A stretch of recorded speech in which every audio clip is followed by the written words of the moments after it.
Free Wi-Fi for all program at iba't ibang scam ngayong Kapaskuhan ating alamin kasama si Assistant Secretary Renato Paraiso, ang tagapagsalita ng Department of Information and Communications Technology. Asek Paraiso, magandang tanghali po at welcome sa Bagong Pilipinas ngayon. Nakamute po kayo, sir. Sorry. Magandang tanghali po, Asek Weng, Ma'am Chi, sa inyong mga tagapanood at tagapakinig. Good afternoon po. Asek, unahin na po natin itong Free Wi-Fi for All program sa ilalim ng Universal Internet Subscription for Geographically Isolated and Disadvantaged Areas Project. Ilan na po ang access point sites ang naitayo ngayon sa buong bansa at mula po sa ilang rehiyon nito? Ako, malugod namin gustong ipamalita, Asek Weng, na as of now, we have 11,771 access points scattered throughout all 12 regions, including po ang BARM. As of that's of December 15. Right now, it's around 12,000. Yung dati ho naming target na 13,000 by the end of the year, na-move ho namin. Minumove ho namin so we can at least achieve this goal na maging 15,000 access points so para maipasapatupad ang mandato ho ng ating presidente ng more connectivity for all Filipinos po. Okay, alam naman po natin, sir, ang issue pagdating sa security ng mga internet access sa mga panahon ngayon. Paano naman po natin masasecure ang issue ito upang maiwasang makapasok ang mga masasamang loob tulad ng mga hackers? Well, right now, because of the spate of yung mga recent na spate of cyber attacks, maganda naman ho ang naging tugon ng ating mga iba't ibang ahensya ng pamahalaan. They improve their cybersecurity postures, they improve their systems, pinalakas ho nila with the help of and the guidance of the DICT. At marami ho sa kanila lumalapit na ho sa DICT para ho mag-conduct ng on their own to conduct their vulnerability assessment and penetration test para malaman ho ano yung level ng security nila, what they can improve on, at ano pa ho ang mga dapat baguhin sa mga sistema nila. Sir, para sa taong 2024, bukod po sa pagpapalawak ng mga access sites sa libreng Wi-Fi connection, ano pa po ang inyong mga hakbang o proyekto para sa online resources ng ating mga kababayan? Well, magandang tanong yan, Asek Weng, and thank you for that question para naman maibida namin. Apart from improved connectivity, we have also the digitalization of the bureaucracy through our eGov app. It would streamline the processes of government para mapadali sa ating mga kababayan na makapag-transact at makipag-ugnayan sa ating mga ahensya ng pamahalaan. Apart from that is the improved infrastructures of government na natapos na ho natin yung Luzon Bypass Road that would connect Baler, Aurora to San Fernando, La Union. Yun yung infrastructure natin. Tapos within 2024, we would have our phase 2 and 3 that would connect the northern part of Luzon to dire-diretso na ho pababa sa Visayas region. Also, we have yung binanggit ho natin, yung improved cybersecurity ho natin. We do that through our upskilling, more trainings. Tapos ho, na-launch din ho this year and hopefully we can improve on it. Yung hotline naman natin, especially ngayong Kapaskuhan, against scammers. We have improved through our attached agency, mga kaibigan ho natin sa CICC. We have hired cybersecurity professionals and people that can address immediately yung mga concerns ng mga kababayan natin na nabibiktima ho na scamming. In line with this po, Asek, kamusta na po ba ang pagbabantay ninyo dito sa mga tinatawag na Christmas scams? May mga na-identify na po ba kayo at na-report ng mga suspect o mga leads sa mga ito? Lalo na Pasko ngayon, maraming namimili online.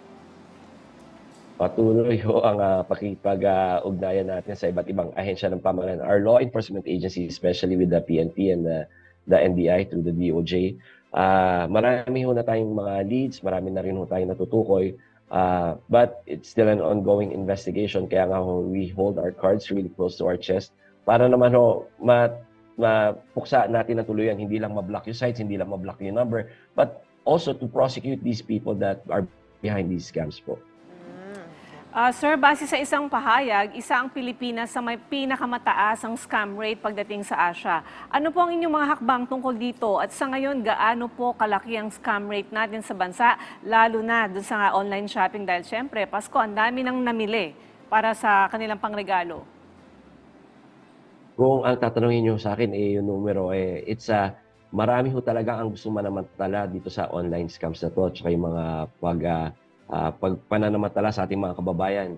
In Southeast Asia in Asia alone, it's a $3 trillion dollar industry. So talagang asahan ho natin maraming gusto pumasok sa industriyang yan. Sa parte naman ho ng pamahalaan through the DICT, nagpalabas ho tayo ng babala. We call it the 12 scams of Christmas. Pinapaalalahanan ho natin yung mga kababayan natin.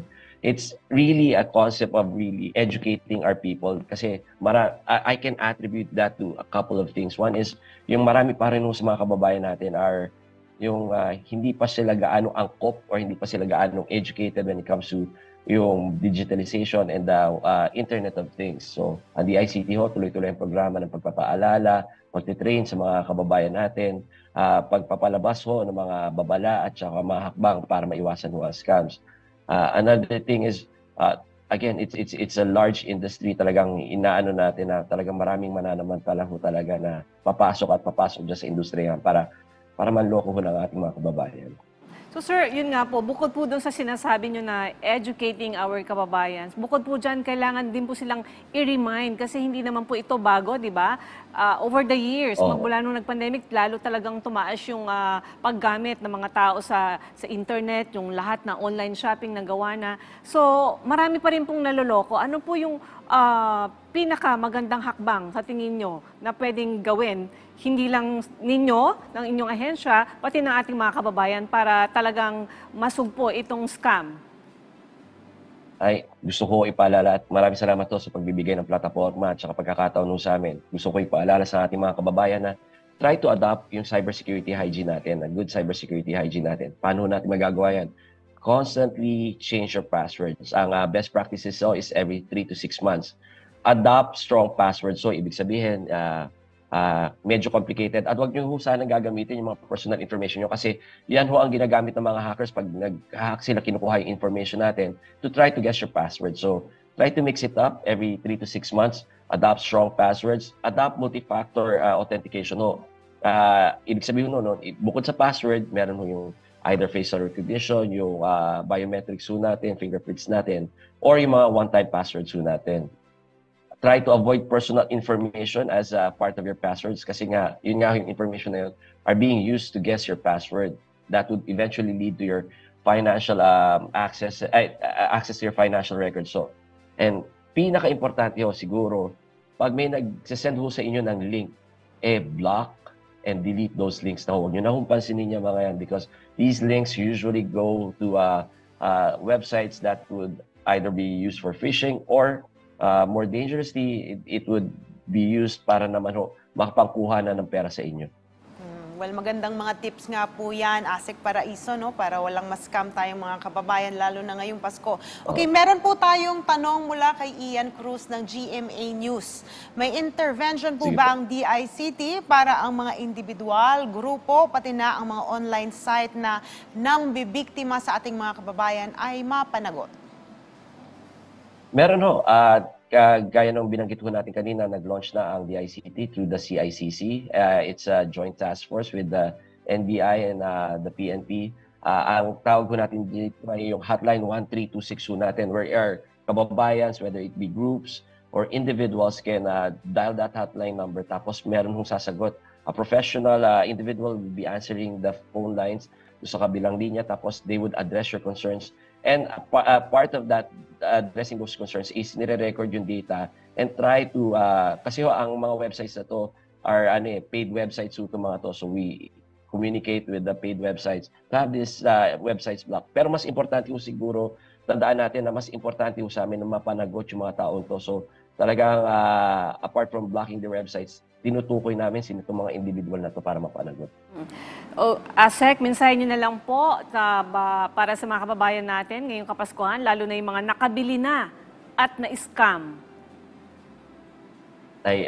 Yun na nga natural ho sa ating mga Pilipino siguro yung maging mapagbigay ngayong Kapaskuhan, and it's not really a fault. Ang ano lang ho natin, maging mapagmatsyag ho tayo, maging mapanuri ho tayo. Only go to the kasi marami ho ngayon sa mga social media sites natin, may mga links ho, may mga paid advertisements that would lead you to sites akala mo shopping platform, yung pala is scam site. So only buy from authorized and trusted platforms. At the risk of magpa-plug ho ako ng mga websites na to, but you have your Shopee, your Lazada, other marketing websites na trusted ho natin. Second is parang pag they ask you to click a link that would ask for your information, wag niyo na hong tangkain siguro, kasi that would lead kasi ang common nila is if you enter information, you would get discounts, you would receive parang may packages ho sila. Let's try not to entertain these sites anymore. Mag-iingat lang ho tayo, and hopefully we can enjoy each and every one of us a fruitful holidays. Ang pinaka-importante ho talaga yung the gift of time and the gift of love dito sa Kapaskuhan, not so much as the material things po. Yun, tama. Dapat tayo ay maging maingat, huwag tayong maging excited, huwag tayong matakot pag nakakita tayo ng may ganito, na meron kang utang or something, magkiklik tayo. So, dapat magkaroon tayo ng presence of mind, di ba, Sec? So, maraming salamat po sa inyong oras, Assistant Secretary Renato Paraiso, ang tagapagsalita ng DICT.